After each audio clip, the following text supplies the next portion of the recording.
Constitution. Article 3 now creates the electoral trust.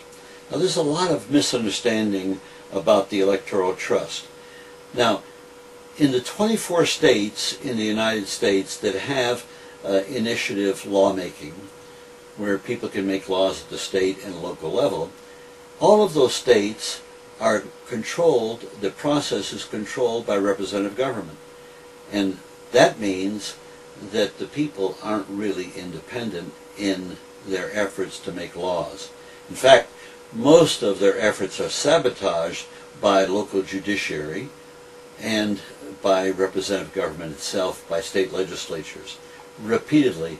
In fact, it's a continual effort by representative government and legislatures to try and sabotage the people's right to make laws. They put up all kinds of barriers to this.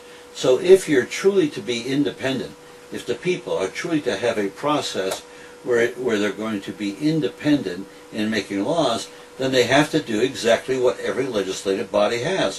When I was in the Senate, we have the procedures of the Senate are implemented by the Secretary of the Senate. That makes the Senate independent from the House of Representatives. The House of Representatives has a body that administers the procedures for the House of Representatives, separate from the Senate, separate from the executive, the presidency.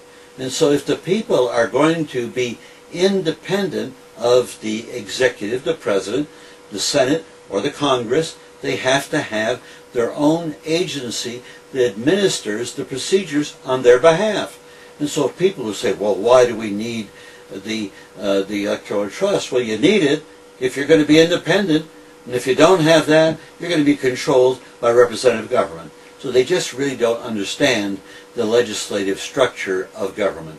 And that's unfortunate that they don't understand that, and that's why they rail against the creation of another, what they figure is another agency of government. It's a very vital agency for the people to have so that they can be independent and exercise that independence in a very real way.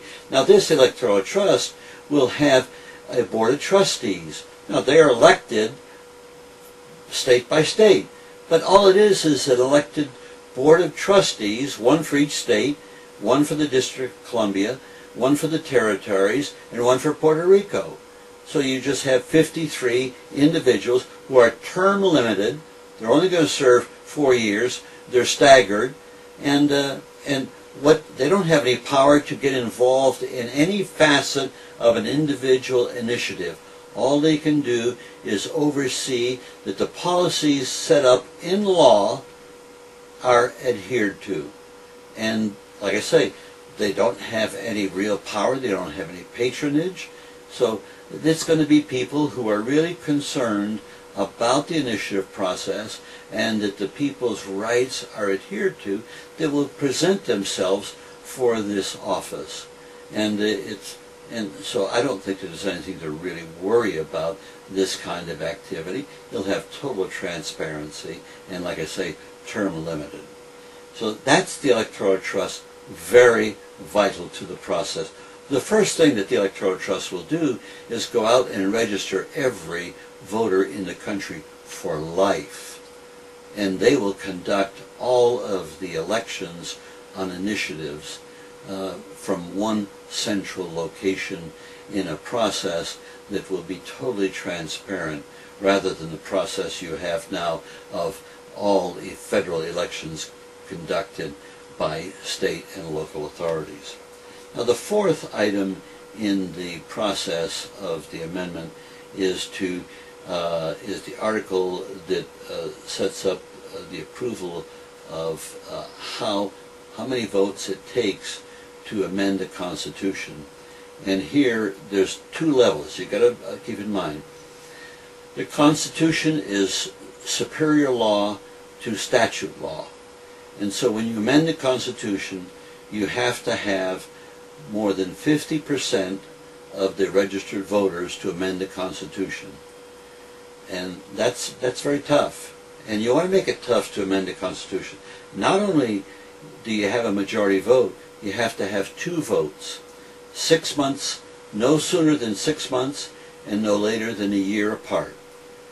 And that's how you amend the Constitution, by majoritarian vote. No supermajority, because when you have a supermajority, what you're saying is a minority rules. Now that's how you amend the Constitution.